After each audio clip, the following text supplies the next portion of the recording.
होता है। कभी कभी कोई एक चीज का विरोध करने के लिए सांगोपांग वस्तु का विरोध नहीं होता। हमारा विरोध यह है कि पालीताना में प्रगटनाथ और नीलकंठ दोनों महादेव के मंदिर हैं। शिवजी के मंदिर को उत्थापित नहीं किया जा सकता, उसको वहां से ट्रांसफर माइग्रेट नहीं किया जा सकता। बाकी सभी देवताओं की वहां से उत्थापन हो सकता है, दूसरी जगह आप ले जा सकते हैं, लेकिन जहां तक शिवजी की बात है तो आप उसको दूसरी जगह नहीं ले जा सकते। अब जैनों के अनुयायी या उनकी संस्थाओं का कहना है कि आप दूसरी जगह पर बना लो और यहां से हम उठाकर आपको दूसरी जगह मंदिर बनवा देते हैं। तो ये बात हमारे यहां, हमारी संस्कृति के, हमारे धर्म के, हमारे सिद्धांतों नियमों के अनुसार योग्य नहीं है। और नीलकंठ की पूजा या प्रगटेश्वर की पूजा आजकल से नहीं हो रही थी, उसका पुराणों में वर्णन है। भविष्योत्तर पुराण से लेकर कई अन्य ग्रंथों में भी इसका वर्णन आया है। तो जो पूजा परापूर्व से चल रही है वो परंपरा बन जाती है और परंपरा का उच्छेद नहीं होना चाहिए। कोर्ट भी, न्यायालय भी अपने जजमेंट्स में अनेकों बार ये बात कह चुकी है कि सब चीजें कानून बनाकर, कायदा बनाकर, नियम बनाकर नहीं होती। कुछ चीजें परंपरा से विहित होती है और उस परंपरा की रक्षा होनी चाहिए। अब जो परंपरा की रक्षा की बात है, तो हमारी परंपरा की रक्षा के लिए पालीताना के जो साधु संत, आसपास के साधु संत कई वर्षों से लड़ाई लड़ रहे हैं, लेकिन उनको रोका जा रहा है। पालीताना शत्रुंजय पर्वत जैन अपने आप को वहां के अधिपति मान बैठे हैं, हमारे ही हैं, जैन कोई अलग नहीं है। हम नहीं चाहते कि जैनों और हमारे बीच में वैमनस्य बढ़े, हम नहीं चाहते कि दंगा फसाद हो। पूर्व में हमने गुजरात में और पूरे भारत में मुसलमानों के साथ दंगा फसाद हुआ, वो देखा है। ऐसी स्थिति फिर से अगर उत्पन्न करना चाहती है सरकार तो कुछ भी हो सकता है, लेकिन ऐसी स्थिति न हो इसलिए क्या करना चाहिए, तो जो परंपरा है उसकी रक्षा हेतु पूर्व के ग्रंथों को देखकर, इतिहास में राजाओं ने कहा क्या वहां की व्यवस्था की थी उसको देखकर, और वर्तमान में न्यायालय ने जो निर्णय दिए हैं उस निर्णय के मुताबिक सरकार को इस प्रबंधन की व्यवस्था करनी है। और कलेक्टर पालीताना या कलेक्टर भावनगर ने जो व्यवस्था दी है वहां की, और वहां पुजारी नियुक्त किया है। अब पुजारी नियुक्त किया है तो जैन अगर कहते हैं कि हम कहेंगे वैसी पूजा होगी, हम कहेंगे तो प्रसाद बटेगा, हम कहेंगे तो ध्वजा लगाई जाएगी, तो ये गलत है। हमारी पूजा पद्धति हम तय करेंगे, आपकी पूजा पद्धति आप तय करो। मुसलमानों के यहाँ आप नहीं कहते कि नमाज की पद्धति हम तय करेंगे, आपकी पद्धति आप तय करो। क्रिश्चियन अपने चर्च की व्यवस्था आप खुद देखते हैं। तो मंदिरों की व्यवस्था में और किसी संप्रदाय का हस्तक्षेप हमारे यहाँ नहीं है। वैष्णव मंदिरों में शैवों का नहीं है, शाक्त मंदिरों में गणपतियों का नहीं है, सौर मंदिरों में शाक्त संप्रदाय या गणपति संप्रदाय या शैव संप्रदाय या वैष्णव संप्रदायों का नहीं है। तो हर एक संप्रदाय अपनी पूजा पद्धति स्वयं तय करता है। तो हमारे शिव जी की पूजा का विधान हम सनातनी लोग तय करेंगे, उसमें अन्य का हस्तक्षेप नहीं हो सकता।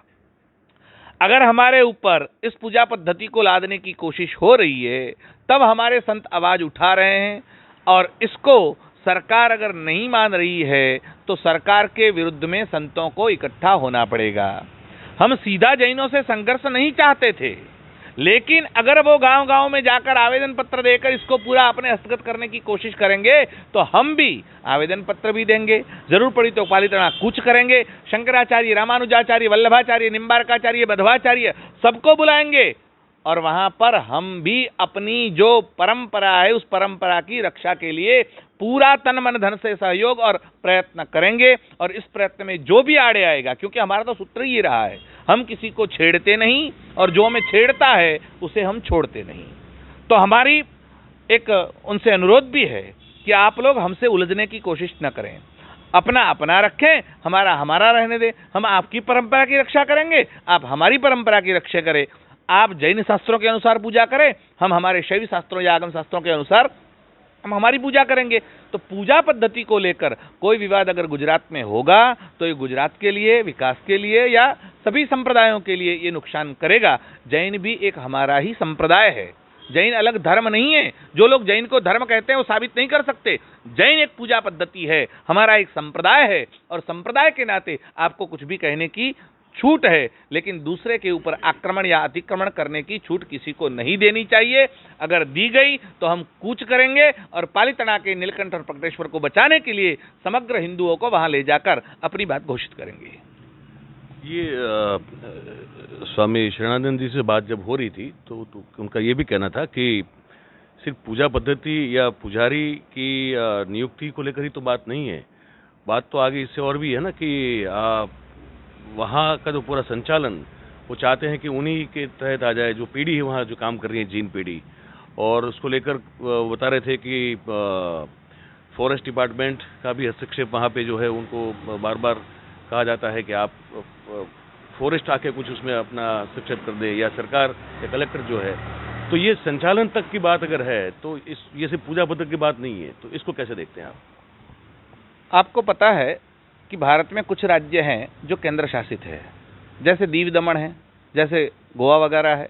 जहां वहां जाएंगे तो चंडीगढ़ अमृतसर, मतलब चंडीगढ़ पंजाब की भी राजधानी है, हरियाणा की भी राजधानी है, लेकिन चंडीगढ़ का संचालन कौन करता है? भारत सरकार करती है। तो अगर पूरा शत्रुंजय आपका हो जाए तो भी आप नीलकंठ की पूजा के अधिकारी नहीं बन सकते, उसके ऊपर आपका अधिकार नहीं हो सकता। जैसे पूरा राज्य अगर हो जाए किसी राज्य का, दीव पूरा का पूरा, दमन पूरा का पूरा किसी का भी हो, गुजरात में है दमन, दीव में आप जाते हैं, सोमनाथ से आगे दीव है, तो दीव गुजरात में होते हुए भी गुजरात सरकार का कंट्रोल नहीं है, वहां केंद्र शासन है। तो वैसे ही अगर आपका पूरा का पूरा शत्रुंजय हो जाए तो भी नीलकंठ और प्रकटेश्वर हमारे थे, हमारे हैं, हमारे रहेंगे, और उसमें किसी की दखलगिरी सहन नहीं करेंगे। और इसलिए जब आप पूजा पद्धति से ऊपर उठकर बात करते हैं तो किसी का संचालन हमको न मान्य है और न मान्य करेंगे। दूसरी बात, ऊपर दरगाह भी है, मुसलमान भी लोग आते जाते हैं, वहां पर मुसलमानों को रात रहने के लिए आप मना नहीं कर रहे हैं, वहां जैन पुजारियों को रहने के लिए मना नहीं कर रहे हैं, जैन उत्सव मनाए जा रहे हैं। लेकिन हमारी शिवरात्रि की पूजा 8 प्रहर की होती है, जिसमें 4 प्रहर रात्रि के होते हैं, तो रात्रि की 4 पूजा का विधान हमारे शास्त्रों का है। तो वहां नीलकंठ में हमारी 4 प्रहर की पूजा को क्यों रोका जा रहा है? इसका मतलब यह है कि सरकार एक नजरिए से नहीं देख रही है, दोनों के लिए अलग अलग मापदंड तय कर रही है। तो अलग अलग मापदंड होंगे तो इसका मतलब यह है कि सरकार भी अप्रत्यक्ष रूप से, परोक्ष रूप से हमारा विरोध कर रही है, और ये हम सहन नहीं करेंगे। तो सरकार से पहली प्रार्थना यह है कि आप बीच में हस्तक्षेप करके सनातनियों के मंदिर की रक्षा के लिए तीसरा मार्ग निकालकर हमारी पूजा पद्धति जो कायम थी उसे कायम करें। अगर नहीं करेंगे तो 2 संप्रदाय उलझेंगे और जिम्मेवारी सरकार की होगी। शास्त्री जी, ये तो बड़ा अजीब से नहीं लगता है, क्योंकि ये तो हिंदुत्व की विचारधारा वाली सरकार है। इस बार तो 156 सीटें जिताकर जो है गुजरात की जनता ने कुछ अजब सा गजब सा रिकॉर्ड भी कर दिया है। तो उस स्थिति में सनातन धर्मियों को या हिंदू धर्म के श्रद्धालु जितने भी हैं, या आप जैसे लोग जो एक कोशिश में लगे हैं कि इसका ठीक से संरक्षण हो, ये करने की ये जरूरत पड़े, तो ये थोड़ा विचित्र नहीं लगता है क्या? वैसे ये सरकार हिंदुत्ववादी है, ये तो केवल मीडिया ने फैलाया हुआ भ्रम है। ये सरकार हिंदू विरोधी है। क्या बात है? हम जो बोल रहे हैं तथ्यों के आधार पर बोल रहे हैं। आप केवल पालीताना की बात जानते हैं। आपको पता है वाराणसी में 279 मंदिर तोड़ दिए गए, 147 शिवलिंग हमने गटर में से ढूंढ ढूंढ कर लाए हैं और लंका के पुलिस स्टेशन में वाराणसी के अंदर जमा किए हुए हैं। वहां रोज सुबह शाम शंकराचार्य का प्रतिनिधि जाकर पूजा करता है। तो ये सरकार हिंदुओं की है या हिंदुओं के लिए काम कर रही है, तो बड़ा भ्रम, और ये भ्रम फैलाने वाले केवल मीडिया वाले हैं। उनके कारण सरकार का ये भ्रम सामने आया है। अयोध्या में इतना बड़ा कार्यक्रम हुआ जिसका आप शिला पूजन के नाम से जानते हैं। अब शिला पूजन एक मंदिर का 2 बार हो सकता है क्या? तो पहले जो आज से 1992 में हुआ था वो क्या था? या तो वो नाटक था या आज का नाटक है। तो ये हिंदुत्व कहाँ आया? अगर आप पूजा कर रहे हैं और शिलान्यास कर रहे हैं तो शिलान्यास में कौन से शंकराचार्य को आपस से उपस्थित रखा? कौन से रामानुजाचार्य आए? कौन से वल्लभाचार्य आए? कौन से निम्बरकाचार्य आए? कौन से मध्वाचार्य? आपने किसी को नहीं बुलाया। मतलब सरकार और सरकार के जो समर्थित संगठन हैं वो केवल हिंदुत्व की बातें करते हैं और हिंदुओं के साथ ही ठगाई करती है। हिंदुओं का प्रतीक गाय है कि नहीं है? गाय का गौमांस निर्यात या बीफ का निर्यात 2014 से पहले का जो रिकॉर्ड था, भारत 13वें नंबर पर था, आज फर्स्ट नंबर पर है। कौन सी सरकार में आया? क्यों मीडिया छुपा रही है? क्यों नहीं कह रही है मीडिया? मीडिया केवल ढोंग पीट रही है, ढोल पीट रही है, ये हिंदुत्ववादी हिंदुत्ववादी। और इसी सरकार में ये भी होगा और इसीलिए सरकार समर्थन कर रही है बिल्कुल गलत है, और मैं तो पूरी निंदा करता हूं सरकार की। ये पक्ष भी है जो हमारे सामने आ रहा है अभी कि बातें जो होती है वो ओबियसली, अब ये शास्त्री जी का कहना है कि मीडिया फैलाते हैं, ठीक है, हम भी तो एक मीडिया का पार्ट है, लेकिन हम उस फैलाने की प्रक्रिया में शामिल नहीं है, ये बता रहे हैं आपको। लेकिन ये है स्थिति, देखिए कि अब अगर, और ये मामला सिर्फ, हमको जो लग रहा है, हम तो बात कर रहे हैं, हमको लग रहा है ये मामला सिर्फ मंदिर या मंदिर की जो उनका एडमिनिस्ट्रेशन है उसको बचाने को लेकर नहीं हमको दिख रहा है। ये हमको ये दिख रहा है कि जिस तरह से एक अब हर एक, देखिए हर एक की अपनी अपनी आस्था होती है, हर एक की अपनी अपनी एक श्रद्धा होती है, और अपनी अपनी एक संस्कृति होती है, और उसको लेकर किसी भी समाज या समुदाय या धर्म के लोगों का एक स्नेह या एक लगाव रहता है।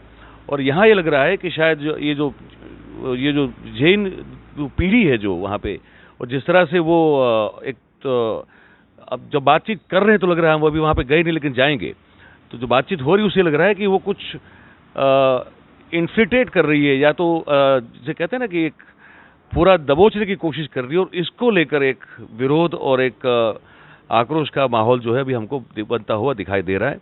आगे भी हम जो है बात करेंगे इस मुद्दे पे, और कोशिश करेंगे कि हम पालिताना भी जाएं और वहाँ ज़मीन पर जो हकीकत है वो भी आप सभी के समक्ष जो है हम पहुँचाएं।